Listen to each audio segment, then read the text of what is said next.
Salutations! I'm the Earthstruck Artist and a raging Arcane fan.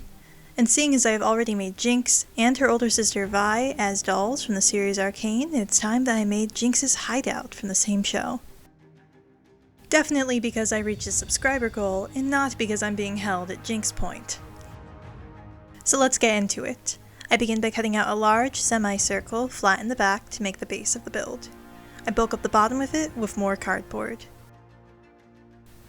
I then curve a large piece of cardboard to a cylinder shape to make the center of it, and then I put a ring of cardboard around to make her tabletop area. I take long thin strips of cardstock and glue them around the center, while leaving tiny gaps in between to make a segmented metal type of look. I wrap a couple more thin strips of cardstock around her desk area to cover the edge.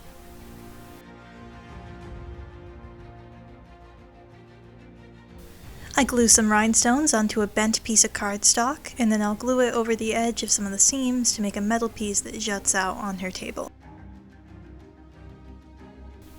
I mark where the lights will go at the very top, and then I cut out a slot for them to enter through the inside. I do that on another side to the right for the smaller green light, and then I take some battery-operated lights and begin scrunching up the tiny lights on them. One set will be painted green, so I make sure to cover those to try and get the look that I want. Once I have them scrunched up the way I want, I use some hot glue to hold them in place. Then I put them in place where they should be to see if they fit correctly. I put some cardboard right above where the top light will go to start building up the shape.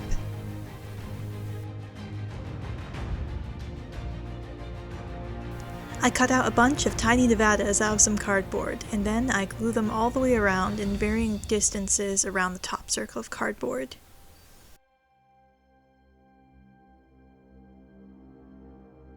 Now that those are all wrapped all the way around to the back, I put one big sheet of cardboard around the top. I use a touch more cardstock to cover up the raw edges of the cardboard.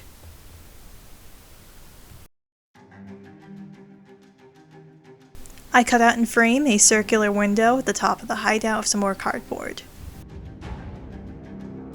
It's already coming together now! Next, we're going to put a big piece of cardboard wrapping around the top, sticking out further. I put here some cardboard momentarily, but we'll come back to fixing that later. Now to work on the floor. I sketch out where the different sheets of metal connect to each other all over the floor in funny shapes. Then I cut out and glue down with hot glue some different cutout shapes of cardstock to make the floorboards. Out of metal, of course. I do a couple overlapping strips that go over the tops of some of the edges. And then I begin using miniature rhinestones to make rivets. I learned this trick from Studson Studios. Go watch his channel, he has really good miniatures.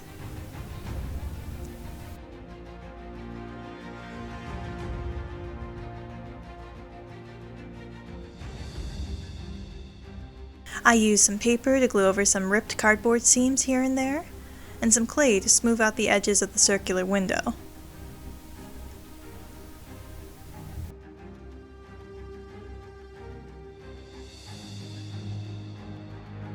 I roll some paper tubes to start mimicking the shape of some metal tubes that wrap around the top. I cut them into segments and glue them around, that way they can fit into the curved shape. Then I use some cardstock to cover up those edges. I use some cut up plastic straws for the pipes that run down the side to the right.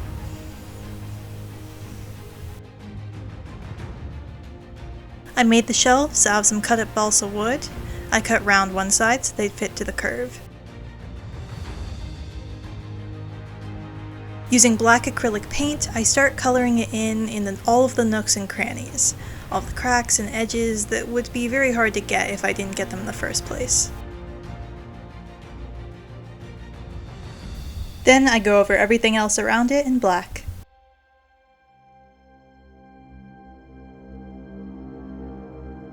The floor of the hideout also gets the same base coat treatment.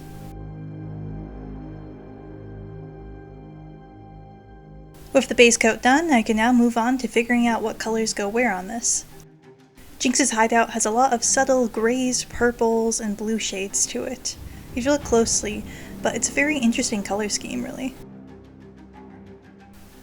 I begin with painting all three of her shelves light gray.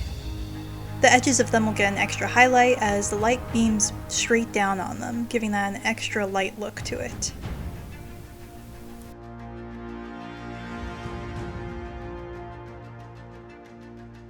I was really excited to start painting in the full color scheme with the rainbow effect that it has almost. I started with some purpley reds and started smearing them wherever I could. You really want to blend them out or make them blotchy in some areas to give it the effect that aging metal has, where it starts to rust in multiple colors. I started blending in some blues on different sides and parts of it. Darker shades of purples go here and there, and I mix grays and blacks with all of them.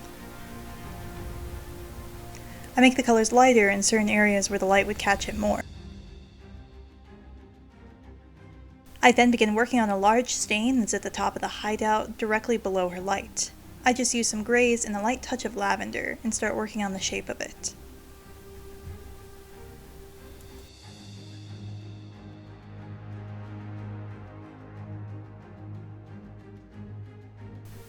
I now blend the colors into the darker areas where it gets less light. I use a large paintbrush and go over the areas where the light will peek through beneath the shelves. I leave black the areas where the light will be shadowed by it. This is the base look of it, but I continue painting it throughout the entire build, changing the colors and using new paints. I also finished the stain at the top, and I think that looks pretty accurate to the show.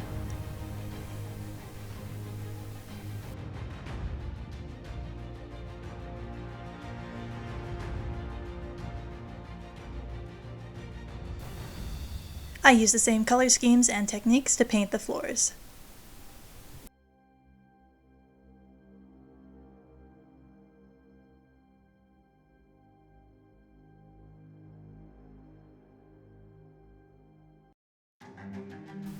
To begin making Jinx's wheelie stool, I begin with cutting out and gluing together some circles of cardstock to make the seat.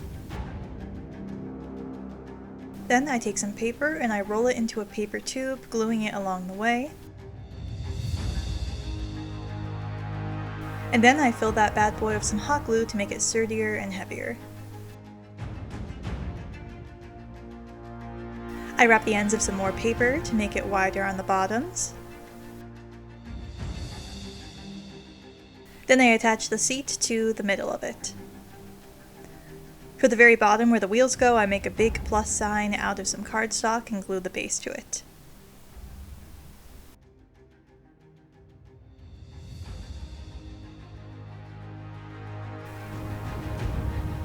I use a flat ruler to bend the edges in a straight line. And then I use some pony beads or any other type of plastic beads you can find there around to make the wheels. I cut the edges and trim them down to look more right. And then it's done. I use a similar method for painting the rest of the hideout to paint this. I go over it in a base coat of black acrylic paint, and then I use mainly some grays to just give it a metal silver look, but later I go over some purples and touches of blues to give it some more sparkle to it.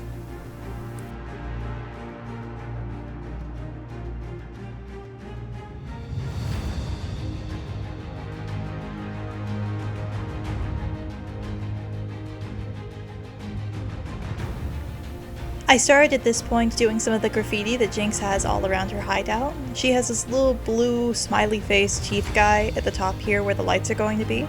I use some toothpicks to do this to keep it extra scratchy because the ones I'm working on currently are the ones that are very faint and very tiny.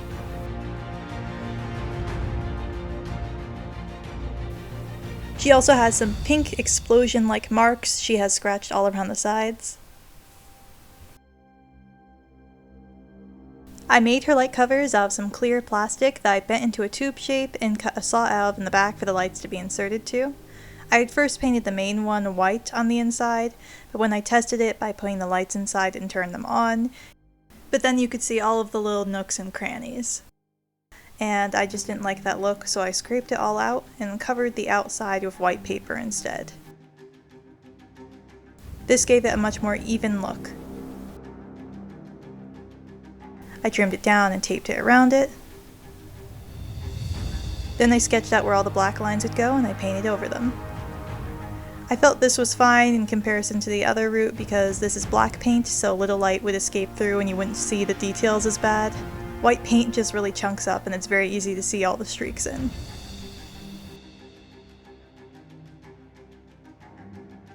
I tightly coil some cardstock into a point until I get it to the size that I need to be, and then I use hot glue to hold it in place. Then I glue them on the correct ends and then paint them gray.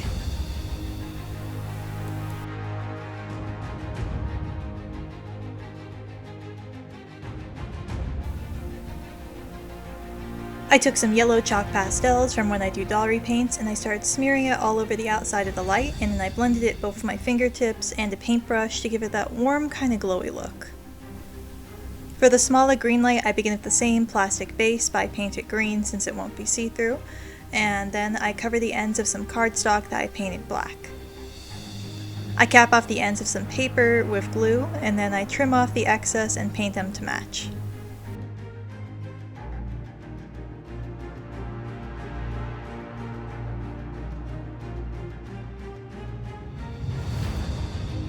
I use a chopped up piece of foam to decorate the end caps in the shape I need.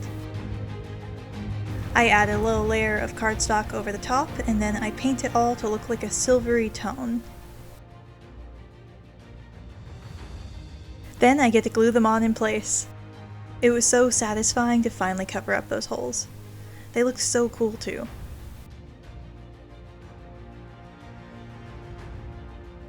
I start with Jinx's odd desk setup with some cardboard. I cover the edges of it with some paper, and then decorate it with some rhinestones and cardstock. This will be the metal piece that sits the bottom that she works on. Then I paint it dark colors and go over it with some blues and grays for a silver. I made the board behind it with some balsa wood and just painted and carved it as needed.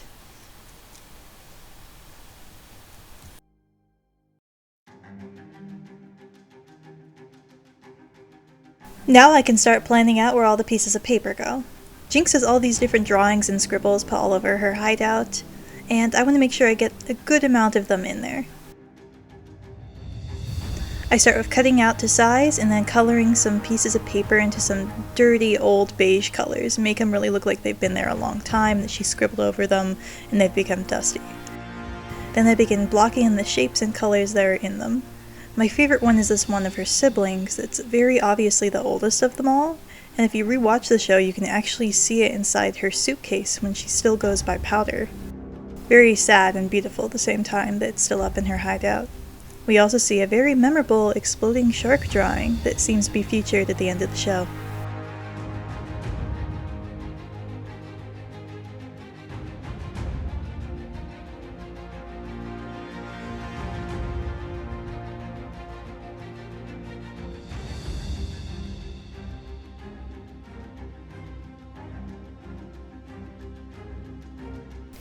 With those drawings finished, I get to glue them up individually around the hideout.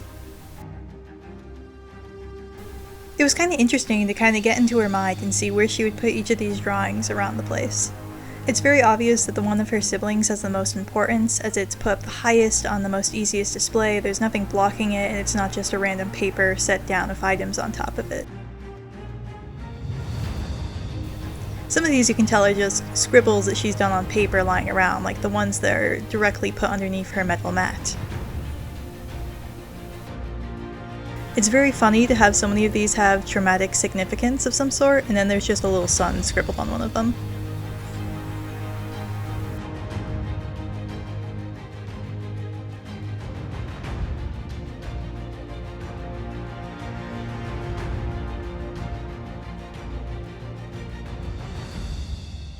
I cut some tiny strips of some white paper and glue them over the top to look like some cut pieces of tape that she's using to hold them up.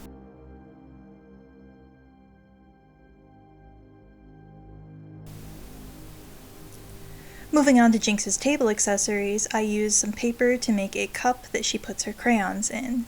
It's just a paper tube that I hot glue gun down onto some paper to close the bottom. Then I cut off the excess of the paper and then paint it.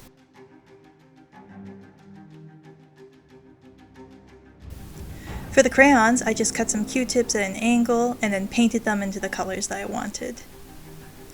Once those are all the way finished, I just put some more hot glue inside the cup and then I arrange the crayons in the way I want. I later go over the tips of the crayons with a brighter shade of the color they are to make them pop. Then I just glue it in place onto its shelf. Many of these items will be stationary, but a few of them will be movable.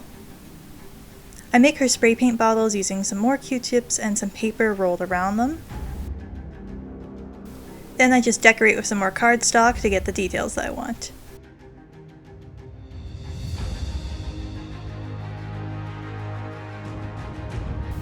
Then I paint them black and then gray to make a silver effect. Then add touches of color to show what colors they are.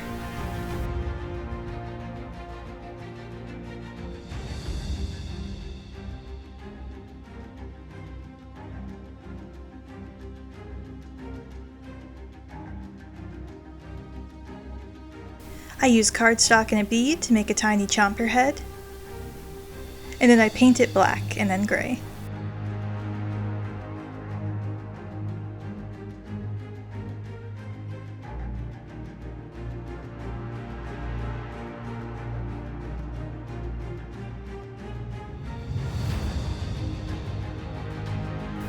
She has a small clipboard stationed behind some objects on one of her shelves, so I just make that out of some cardstock with some rhinestones.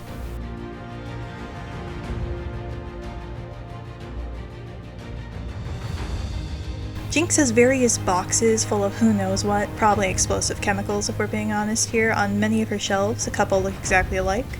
I just use some cardstock, hot glue, and paper to make them. Always be careful when using hot things like hot glue. It really hurts to try and peel that stuff off. We should use more caution than Jinx does when it comes to dangerous utilities like these. When painting, I always try and replicate the art style that Arcane has. It is a bit hard on 3D items because in some of these scenes you can tell that they used a 3D model, but they hand painted some of these items and details on just as a stationary 2D thing. And a lot of the shadowing and shades are actually 2D, so some of it is pretty easy to replicate. It's all about figuring out how I want things to look, and nothing is going to look exactly alike. There's a lot of details I left out, some on purpose, some on accident. Tell me what you noticed in the comments down below. I used clay to make one of her little robot heads and put him stationary on the shelf. I actually had to move in the middle of making this, and my Jinx hideout got left on my desk next to a window with no curtains for a while, and it bleached out some of the colors on things, so I had to go over and repaint some of these, such as the blueprint papers that she has under her desk. It was construction paper, and the sun just bleached out all of the color. Jinx has various doodad baubles all over her desk, including some tools looking like makeshift wrenches or very funny things like that. I made them out of some cardstock and then painted them in grays and blue shades. She also has this green glowing lamp on her desk. I took some more clear plastic and painted it green with nail polish. Then I closed up the top with a dome of clay. I covered it in cardstock and used a toothpick to make the top pointed and then painted it.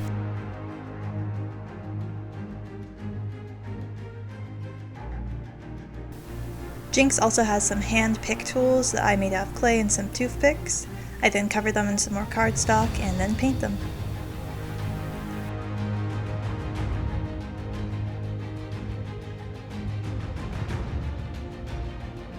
She has this giant magnifying glass that's stationed on her desk to the wall of it. I made some blueprints of it just for funsies, and then I started making out a pattern for it out of paper. I hold up the piece of paper to the side of the hideout to sketch how big I will need it to be.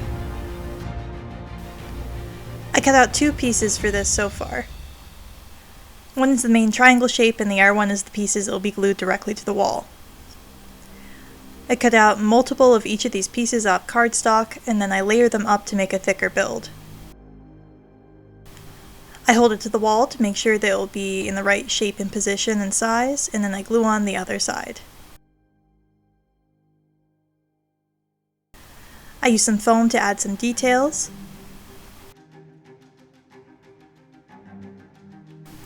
Then I began working on the magnifying glass itself.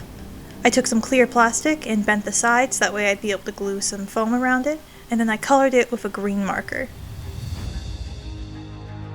When that didn't work, I just went over it with some more green nail polish like I did some of these other pieces. I first made one in the wrong size, a little bit too big, so I had to go ahead and make a smaller one.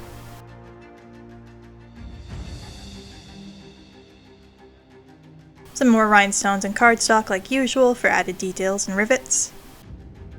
And then I used cardstock extended from both sides of the piece to connect it to the larger piece. It gets a base coat of black, and then I go over it with some green. Moving on to the pink candles that Jinx has scattered all around her hideout, I made the base of them using clay in varying different heights, and then I curved like a candy cane shape out of some very small pieces of wires and stick them in while the clay is still wet and malleable. There's a loop at the top, that way I can attach the flame later. Once it hardens, I create the drips of candle wax down the sides of them using puffy paint. I had to do a couple rounds of it to make it fully 3D, but just take your time when doing this, and if you need to, use a toothpick to really pull down some of the droplets. I kind of find it funny that she has like matching pink candles in large amounts. You have to think who in the Undercity is just like Bed Bath & Beyonding at this moment. I cover them in a base coat of a very bright magenta pink, and then go over them in darker shades of purple towards the bottom to make it look more lit at the top. The light source is at the very top and it's lit in a dark room, so it has to have a kind of very shaded look to it. I then use hot glue to make the flame. I use reds, yellows, a touch of white, and surprisingly a bit of blue at the base to try and make the flame look realistic. Then I just hot glue gun them all over her hideout. I made some dangling lights out of some beads and yarn. She gets a second cup of crayons further to the side of her desk. The top of her hideout gets some graffiti, but at this moment it needs to be replaced, so I just use some paper tubes instead of the cardboard strips and re-glue it back on. I made a circular stained glass window for the top of the hideout using some clear plastic and some paint.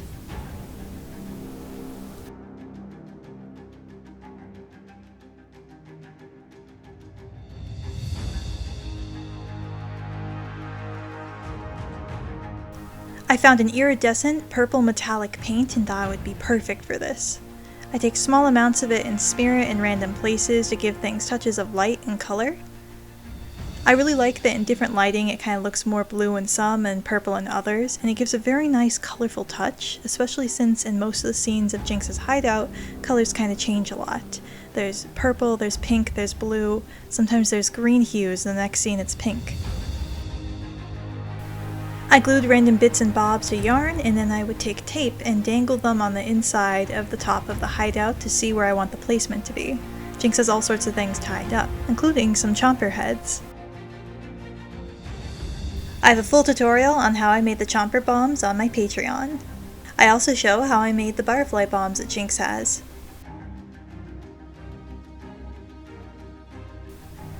I also went ahead and sculpted Vi's bunny rabbit out of clay, and then painted it in various shades of dirty pink. I originally thought about trying to sew this on miniature scale, but then I thought that'd just take too long. Especially for such a small item that I didn't even know if I wanted to have up. It's only in a few scenes, and it covers that stain that I'm really proud of painting for some reason.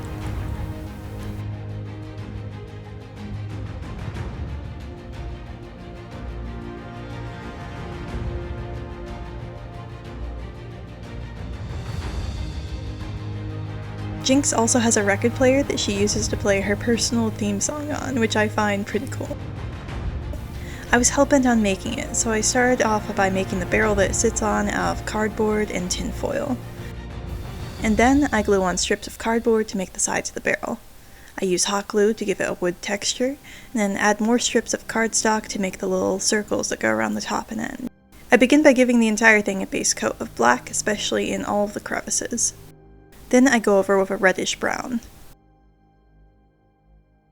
I paint gray and black on the metal circles on the ends to give them a silver look. With With the barrel done, I use cardboard to make the base of the record player.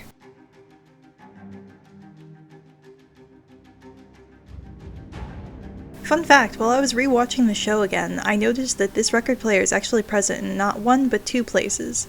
It's very noticeable in her hideout, but it's also in the room that Powder and her siblings share underneath Vander's The Last Drop. It's very interesting seeing how detailed all the animators and story writers were with items like this.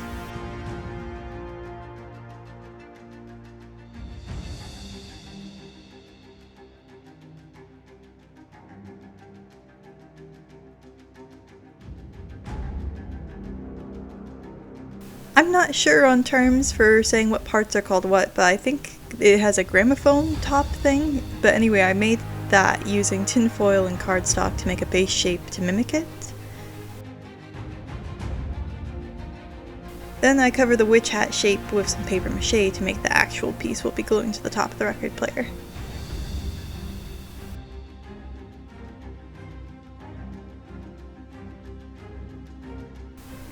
I paper mache around this base to get the shape that I want.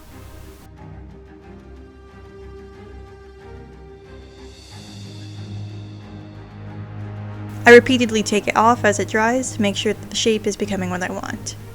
After it hardens all the way, I take strips of long, widened at the bottom, short at the back pieces of cardstock and glue them around them. I do that twice and add different strips on the inside as well to blend it out, and then hot glue gun it to the top of the base. I really like how it turned out. I was so excited to make this. Then I take rhinestone beads and glue them on to make tiny rivets.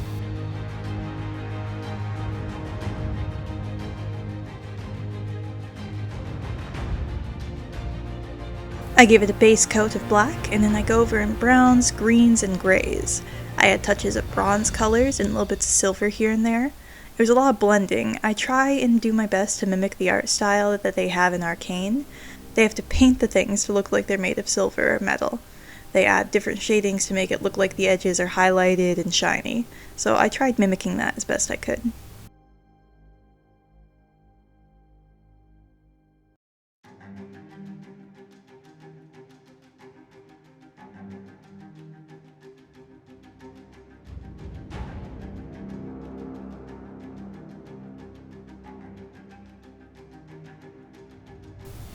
I accidentally painted the base of it brown as well. I forgot that it was actually supposed to be silver, and I had to go back over it.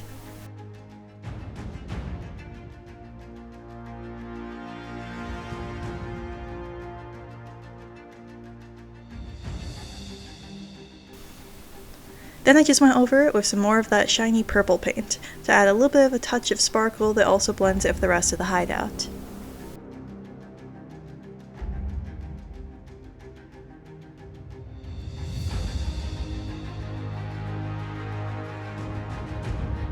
To make the rails for the hideout, I simply took some cardstock and held it up to the side to get the size that I needed. Then I began sketching out the rails. They're very twisted and wiry, and it's kind of pretty, in a decaying architecture type of way. I cut out all the holes where they should be, and then I bend it to fit the curve. I paint it matte black, and then I go over it with the same shades and colors as the rest of the hideout.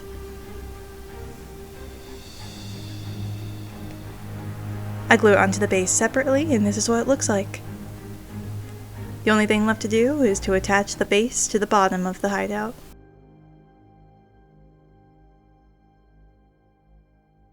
And just like that, the hideout is finished.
Thank you for sticking around to the end of the video. This is my largest scale project I have done yet, but don't worry, I have bigger plans as well for the future.